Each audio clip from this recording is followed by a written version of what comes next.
So far, okay naman po lahat. Naging smooth and mabilis po yung process. Papakilala ko lang po lahat ng bumubuo sa aming team. Ang team Porsigidong Maglikod and Civil Kabataan. SK Chairman ko si Joseph Sison. Sa mga kagawad naman si Tita Becky Ramos Cruz, Vilma Gutierrez, Hadi Bensuceso, Rigor Espiritu, JC Garuncho, and Ogie. Pakilala ko lang din po yung mga SK Gagawad ko. Si Patrick Salandanan Bensuceso, Kurt Angelo de Magila, May Cruz Pascual, Chantal Gio Gapo. Siyempre, itutuloy natin yung magandang ginawa niya. Pagpapatuloy natin yun. At siguro mas higitan natin yung mga programs na ginawa niya. Tingin ko yon. At saka, I think kailangan namin mag-focus sa entrepreneurship dahil alam naman nating lahat na yung Kapasigan, center ng Pasig. So, nasa amin lahat ng means, lalo na sa negosyo.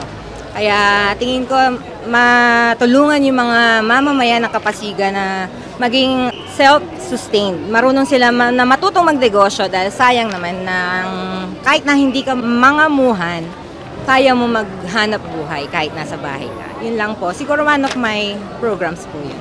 So, of course, meron. Marami pa kaming projects, syempre, sa health.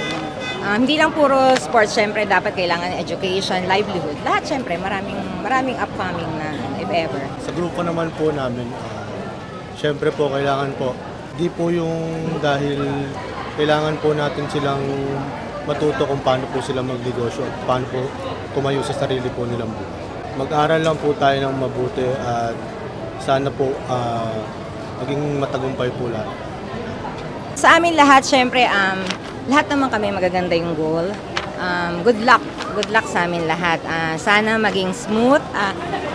Isang araw lang eleksyon, di namin kailangan magtalo-talo. Sa kabarangay namin, asahan nyo na tuloy-tuloy ang magandang serbisyo na ibibigay namin sa inyo.